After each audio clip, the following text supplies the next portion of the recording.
Pria ini bernama Jason. Dia adalah cucu seorang miliarder kaya raya yang bernama Red dan baru saja wafat karena faktor usia. Di pemakaman kakeknya itu, dia terlihat sedang berjalan melenggang, sama sekali gak menunjukkan bela sungkawa kepada kakeknya tersebut. Mendiang kakeknya adalah seorang pengusaha yang sangat kaya raya dan dermawan yang selalu sukses menjalankan bisnis, namun dia gagal dalam hal mendidik anak dan juga cucunya. Meski ia dikelilingi sanak keluarga yang tamat, namun Jason sendiri bukanlah tipikal cucu yang suka memeras harta keluarganya. Setelah prosesi pemakaman selesai, keluarga Jason malah meributkan soal warisan. Mereka bahkan gak terima dengan warisan yang telah dibagikan oleh Red, hingga akhirnya berakhir pergi meninggalkan ruangan itu. Hanya Jason satu-satunya yang gak ribut soal warisan. Namun ketika Jason hendak pergi, ia justru dipanggil oleh seorang pengacara untuk memperlihatkan sebuah video sebagai wasiat dari kakeknya. Awalnya ia gak begitu tertarik untuk mendengarkan, namun setelah kakeknya menyebutkan akan memberikan hadiah yang istimewa, ia mulai mendengarkan dengan seksama. Namun untuk mendapat hadiah itu tentu tidaklah mudah. Jason harus melewati serangkaian ujian dan selama menjalaninya, ia akan diawasi oleh pengacara tersebut. Jika berhasil, maka ia akan mendapatkan hadiah yang sangat berharga. Dan ujian pertama yang harus ia lalui adalah bekerja. Jason yang belum pernah bekerja seumur hidup pun bingung. Dia pun mulai menceritakan segala hal yang terjadi kemarin kepada pacarnya dan meminta pendapat apakah Jason harus menerima tantangan itu atau tidak. Namun bagi pacarnya, lelaki seusia Jason memanglah seharusnya bekerja. Dan keesokan paginya, Jason yang masih menyimpan banyak tanya di pikirannya pun memulai perjalanan ke Hudson.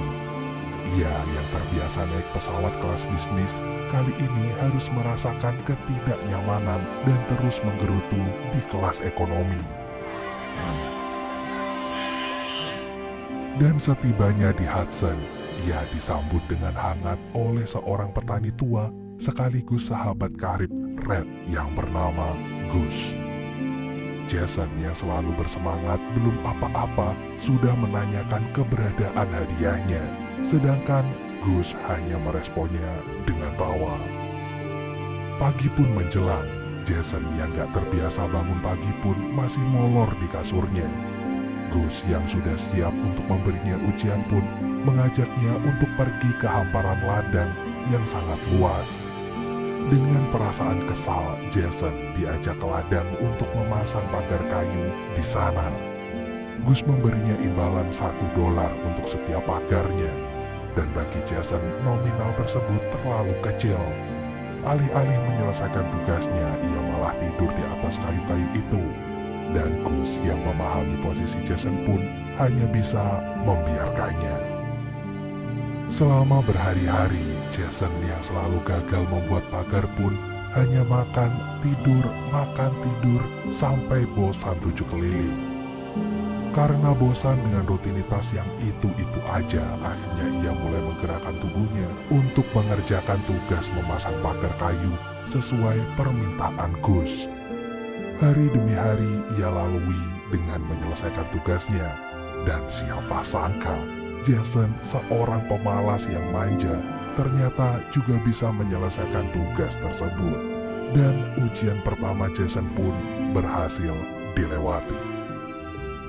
Gus yang merasa tugasnya sudah selesai pun akhirnya mengantarkan Jason kembali pulang. Dan sebelum pulang, Jason sempat menanyakan soal hadiah yang harusnya saat ini udah dia terima. Gus lagi-lagi hanya tertawa dan gak menjawab pertanyaan Jason. Jason yang kesal karena merasa dipermainkan pun langsung mencari pengacara dan mempertanyakan sebetulnya di mana hadiah itu berada. Dan sang pengacara yang berusaha melakukan tugasnya dengan baik pun menjawab bahwa hadiah pertama yang ia terima itu dari mendiang kakeknya adalah bekerja. Dan gak ada angin, gak ada hujan. Sesampainya di rumah, Jason menjadi orang yang berubah 180 derajat. Karena kini ia melarat dan sama sekali gak punya uang. Rumah mewah, mobil, perabot, dan seluruh fasilitas yang biasa ia terima sudah ditarik dan gak bisa dinikmatinya. Penarikan seluruh fasilitas ini adalah bagian dari rencana Red. Red percaya bahwa hidup akan menjadi lebih berarti ketika kita gak memiliki apa-apa. Tuh teman-teman, jangan sedih kalau lagi bokeh. Dan ujian kedua yang harus dilalui Jason selanjutnya adalah menemukan teman sejati. Namun Jason yang naif pun buru-buru mencari pacarnya. Mereka sudah lama pacaran sehingga ia berharap bisa memenuhi kriteria teman sejati supaya bisa segera lulus dari ujian itu.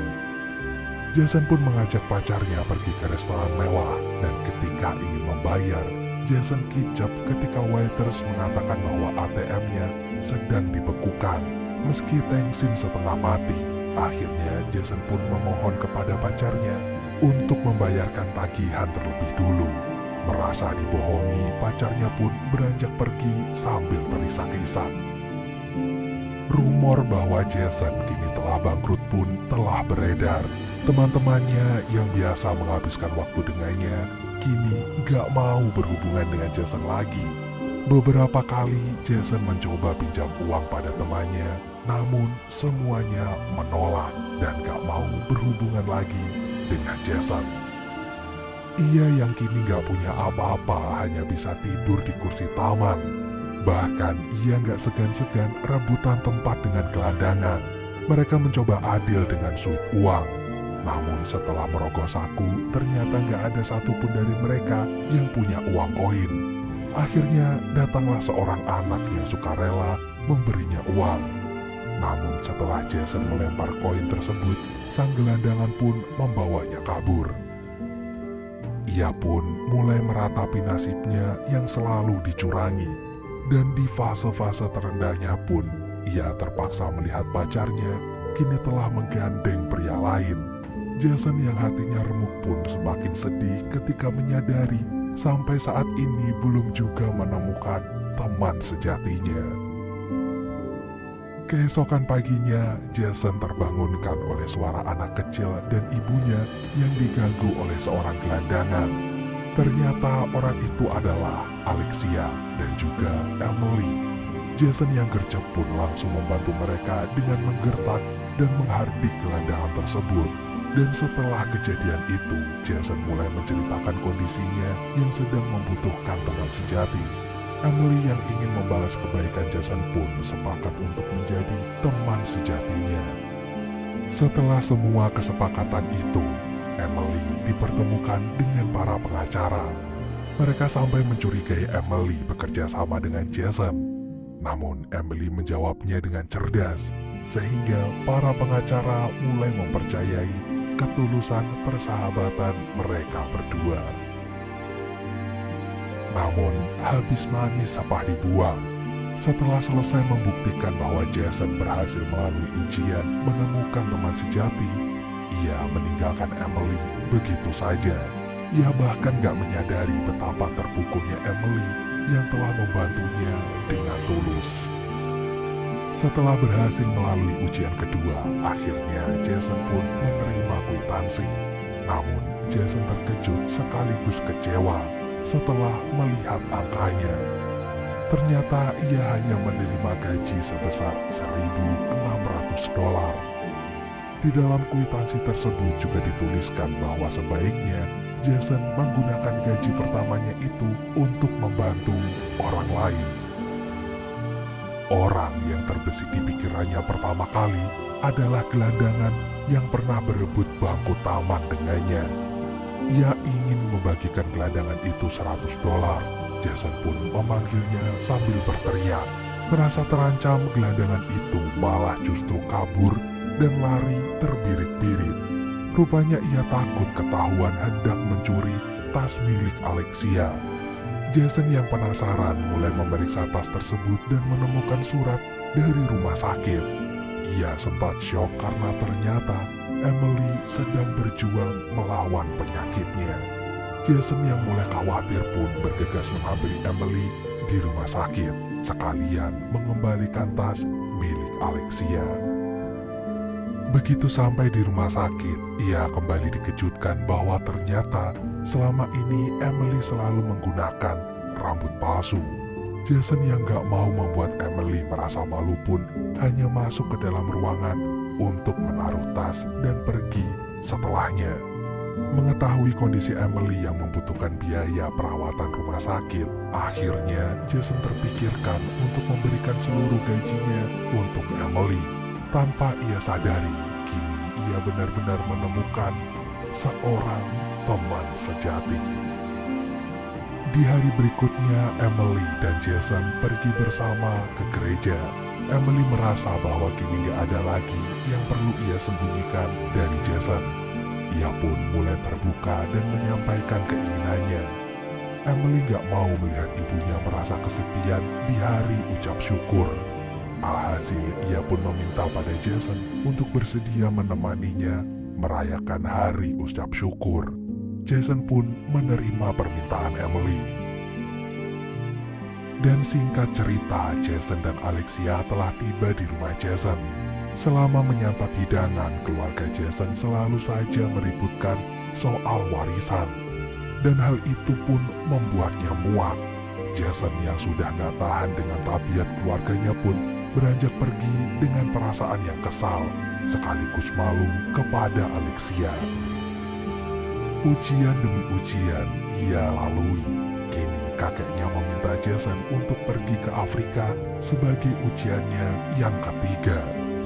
Dengan pergi ke Afrika, kakeknya berharap Jason mampu memaknai pertemuan dengan teman sejatinya, yakni Emily, untuk berpisah sementara waktu dengan dirinya. Sebelum pergi, Jason pun menyempatkan waktu untuk berpamitan dengan Emily. Emily yang ingin menghabiskan sisa waktunya dengan orang-orang terkasihnya merasa kesal karena sebentar lagi hari Natal akan tiba. Dan ia gak mau melewatkan Natal tanpa Jason. Sehingga Emily pun memperingatkan Jason untuk segera kembali sebelum perayaan Natal. Keesokannya, Jason tiba di desa yang amat terpelosok. Di sana, ia disambut oleh dua orang yang bekerja di sebuah perpustakaan yang didirikan oleh kakeknya. Sewaktu memeriksa keadaan, seorang laki-laki datang menghampiri Jason dan menceritakan sejarah ayahnya sembari mendatangi lokasi kecelakaan ayahnya.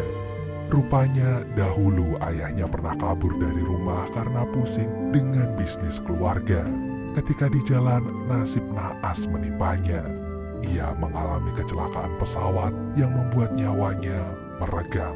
Dari situlah ia menyadari bahwa selama ini ia telah salah paham dengan ayahnya.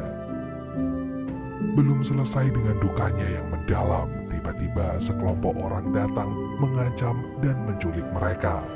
Merasa bahwa menculik orang kaya dari Amerika dapat menghasilkan keuntungan bagi mereka, tanpa babi bu, mereka berdua disekap dan ditutup matanya, lalu dibuang ke petak kecil dan mengunci mereka selama berhari-hari. Di suatu pagi, Jason pun dikejutkan ketika ia ditarik keluar dari petak itu dan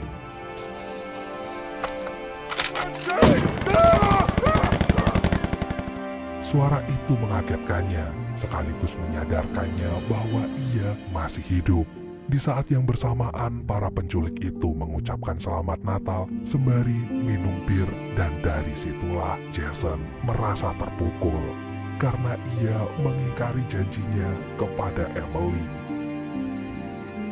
Penculik itu rupanya benar-benar gak punya hati. Jason kembali dimasukkan ke dalam petak. Namun kini Jason tertolong oleh keadaan karena para penculik itu dalam kondisi mabuk berat. Mereka bahkan gak mengunci dengan benar. Alhasil Jason pun berhasil kabur dengan temannya. Dan dari situlah ia menyadari pelajaran bahwa kebebasan adalah berkat yang sangat berharga. Jason yang lama gak muncul kini akhirnya kembali pulang. Kali ini ia disambut oleh Alexia yang selama ini mengkhawatirkannya.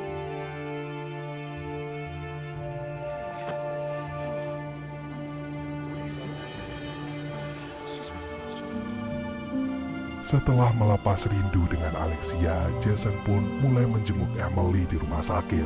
Emily yang kesal karena janjinya gak ditepati pun meminta Jason untuk menemaninya berkuda. Jason yang gak mau mengingkari janjinya lagi pun langsung menghubungi Gus untuk menyiapkan rumah dengan suasana Natal dan mereka bertiga pun berangkat ke Hudson.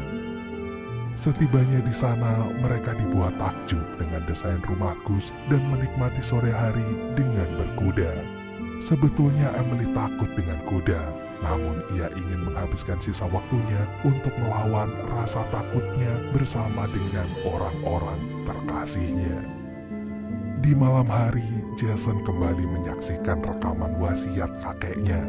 Sebagai ujiannya yang terakhir, kakeknya berharap Jason dapat meraih mimpinya sendiri. Sedangkan ia sendiri selama ini gak punya mimpi. Sehingga ia pun bertanya pada Emily tentang mimpinya.